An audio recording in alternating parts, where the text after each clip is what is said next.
Hello दोस्तों, मेरा नाम अभिषेक है। गवर्नमेंट एम्प्लॉय से रिलेटेड कुछ अपडेट्स हैं।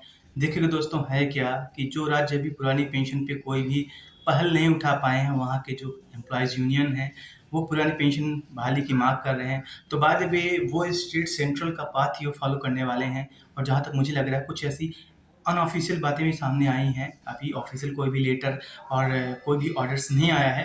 तो बारे में देखिएगा 3 ऐसी योजनाएँ हैं जो कि पुरानी पेंशन की तरफ जाने वाली हैं, जो कि चर्चा में रही हैं।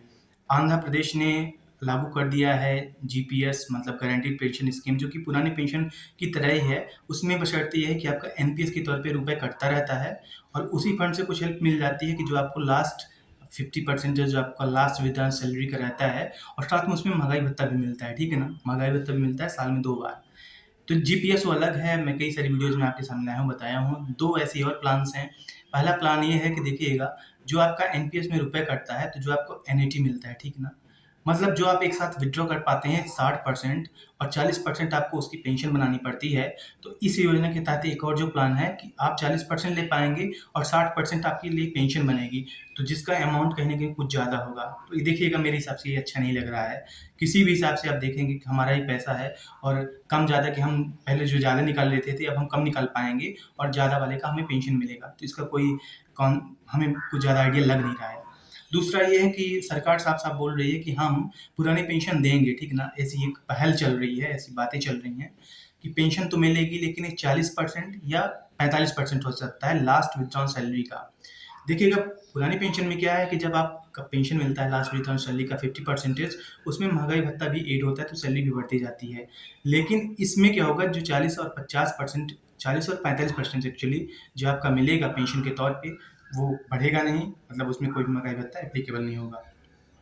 सरकार ने साफ-साफ बोला है कि पुरानी पेंशन योजना हम लागू नहीं कर सकते, लागू करेंगी तो इससे राज्य कहीं न कहीं आर्थिक बर्डन की तरफ जाएगा, इकोनॉमिकल क्राइसिस की तरफ जाएगा, जो सही नहीं रहेगा। तो बाय द वे दोस्तों, ये अपडेट रही है पुरानी पेंशन की। दूसरी तरफ हम बात कर लेते हैं मध्य प्रदेश के जो लिपिक संवर्ग है, क्लेरिकल कैडर है, तो इनमें 4 स्तरीय वेतनमान की बात कही जा रही है। अभी 3 स्तरीय है, प्रथम, द्वितीय, तृतीय वेतनमान, समयमान वेतनमान। 4th की बात की जा रही है और एक तरफ कंट्राडिक्टरी है, समयमान वेतनमान मंत्रालय के समान या फिर 2400 ग्रेड पे किया जाना है इनिशियली, तो कौन-सा ज़्यादा बेनिफिशियल रहेगा? तो देखिए दोस्तों, अगर 4 स्टेजेस अगर किए जाते हैं समयमान वेतनमान के, तो आई थिंक 10 साल को घटा के 9 साल या 8 साल किया जा सकता है और मेरे हिसाब से जो आप देखेंगे कि जो समयमान वेतनमान है, उसमें सिर्फ़ एक इंक्रीमेंट का आपको फ़ायदा मिलता है, कोई ज़्यादा मिलता नहीं है। लेकिन अगर मान लीजिए कि आपका ग्रेड पे नहीं बढ़ता है, तो आप तो ऑलरेडी 10 इंक्रीमेंट्स शुरू में ही कम आपका रहता है और वो समय के साथ बढ़ता जाता है। मतलब कि किसी भी हिसाब से जो अ, 4 समयमान वेतनमान है, इसे हम या समयमान वेतनमान मंत्रालय के समान, इसे हम कमतर नहीं आँक सकते कि जो 2400 ग्रेड पे की माँग है, वो सही नहीं है। मतलब ओवरऑल यही है कि लिपिकों की जो वेतन विसंगति है, वो 2400 ग्रेड पे किए जाना है।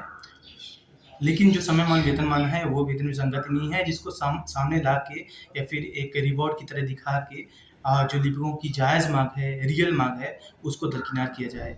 तो बाद में एक और अपडेट है कि देखिएगा, 26 जून के बाद से कोई अपडेट आ जाएगी, जल्द आ जाएगी। जो कर्मचारी आयोग है, फाइनेंस डिपार्टमेंट को एक लेटर लिखेगा, आधिकारिक तौर पे पत्र लिखेगा। देखने वाली बात रहती है, क्या वो समर्थन करता है 2400 ग्रेड पे का या नहीं करता।